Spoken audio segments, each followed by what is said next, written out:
Salut à tous, allez on se retrouve aujourd'hui pour la vidéo test de vol du Atop X Pack 8 qui me vient de chez RC Moment. Je profite un peu d'un jour d'accalmie avec du soleil pour la faire.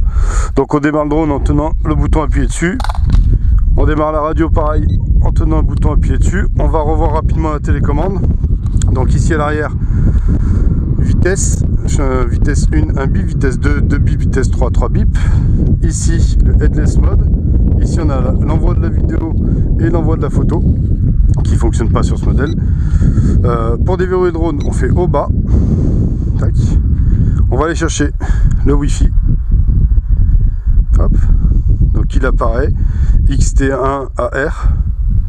Hop. On va laisser se connecter. Il est connecté. On va lancer l'application qui va avec, qui s'appelle X-Pack R. On va laisser charger. Donc c'est une application, si vous regardez ma vidéo du Atop XT1 où on peut faire des combats aériens plus ou moins et l'avoir en vol. Alors il y a une musique qui est assez désagréable. Alors je vais l'éteindre. On va baisser le son. Voilà. Donc du coup on va avoir le retour vidéo. Donc ici ce sont des trims. Ici on a la calibration du gyro. Donc on appuie et ça calibre. Ici on va avoir décollage du drone et ici on va avoir atterrissage du drone, sachant que pour faire le décollage il va falloir d'abord démarrer les moteurs. Donc pour démarrer les moteurs on met les sticks à l'extérieur, le drone démarre et on appuie sur le bouton, le drone décolle. Donc là on va l'emmener un petit peu plus loin au-dessus de l'herbe. Alors il faut un peu de temps pour se calibrer. Il a un capteur optique dessous qui fait que vous voyez au début il n'est pas du tout stable. Voilà, alors là il doit chercher. Il va se stabiliser avec un petit peu de temps.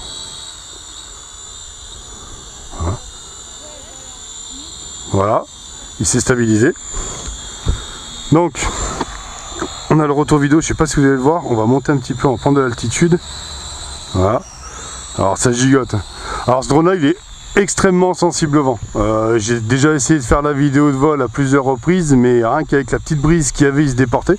Donc voilà, je vais vous lancer alors un petit bout de vidéo. Tac, on regardera l'application ensemble. Donc quand on lance la vidéo, là on a un petit compte à rebours qui démarre dessous. On va aller se promener un petit peu. Alors j'ai le soleil un peu dans les yeux, ce qui n'est pas forcément évident. Donc là on est en vitesse 1. Vous voyez, il est vraiment très très lent quoi. On va passer. Vous voyez, le vent arrive même à le pousser en marche arrière. On va passer en vitesse 2. Alors, il n'est pas très rapide, c'est un drone qui est vraiment particulièrement lent, pardon. Vous voyez là il y a une brise et directement ça le pousse. On va le mettre en vitesse 3, alors en vitesse 3 il avance un peu plus, mais bon, voilà, c'est pas génial, c'est pas exceptionnel. Il perd beaucoup d'altitude dans les virages, vous voyez. Je suis assez déçu, autant j'avais le X-Pack 1 sur lequel j'étais particulièrement content, celui-là je trouve que... il est beaucoup moins performant quoi.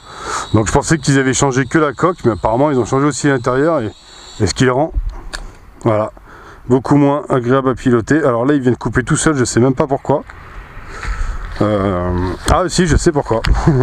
Ce qui s'est passé c'est que j'ai tout simplement mis les deux sticks en bas sur les extérieurs, ce qui est pour couper les moteurs. Alors ce qui est quand même pas génial, parce que généralement c'est des trucs qui doivent pas arriver en l'air. On va redémarrer pour voir.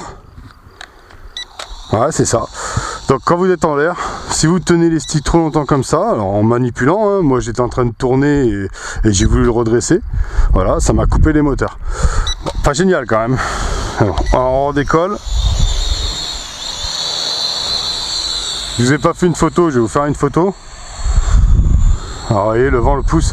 Je suis quand même assez surpris de... Voilà, j'ai fait une photo. Je suis assez surpris de système qu'on puisse couper les moteurs en l'air comme ça. Je trouve ça pas terrible du tout. Habituellement, les drones en l'air, ça fonctionne pas quoi. Ils sont pas prévus pour avoir les moteurs coupés. Et surtout que là, j'étais en train de tourner comme ça et en descendant et j'ai voulu juste contrer le vent en fait. Donc ça, vous voyez, hop, un drone qui vient de redescendre. Donc franchement, ouais, je suis un peu surpris. Voilà, pour moi ça va pas être le produit du siècle, d'ailleurs ça va être pour moi un produit à éviter, parce que franchement avoir un drone comme ça qui perd d'altitude et qui tombe et qui s'arrête alors qu'il est plein de charge, hein, il a volé 3 fois, hein. Donc ce sera, ouais, ce sera, vous voyez, en fait dès qu'il prend un peu trop de vent, ben, il en perd de la puissance et il n'arrive pas à compenser, il tombe. Donc voilà, je vais pas m'attarder plus longtemps du coup sur cette vidéo là, hein, il en vaut pas plus la peine. Voilà, je voulais vous montrer le vol avec l'appli mais j'essaye même pas, hein. Voilà. On va poser ça, je vous ferai le montage ce soir et voilà, je reste vachement déçu par ce produit. Donc voilà, quoi dire de plus, pas grand chose. Hop, atterrissage automatique. Je m'excuse si la vidéo ne sera pas forcément de qualité aujourd'hui, hein. Malheureusement j'ai un produit dans les mains qui n'est pas fait pour faire une vidéo de qualité. Voilà, donc pour moi je déconseille l'achat de ce matériel là parce que comme vous pouvez le voir, voilà, j'ai volé 5 minutes et je l'ai foutu 2 fois par terre parce que les moteurs se sont éteints. Je trouve ça juste pas normal. Voilà, allez, amusez-vous bien, bonne journée, bon voilà à tous, ciao ciao.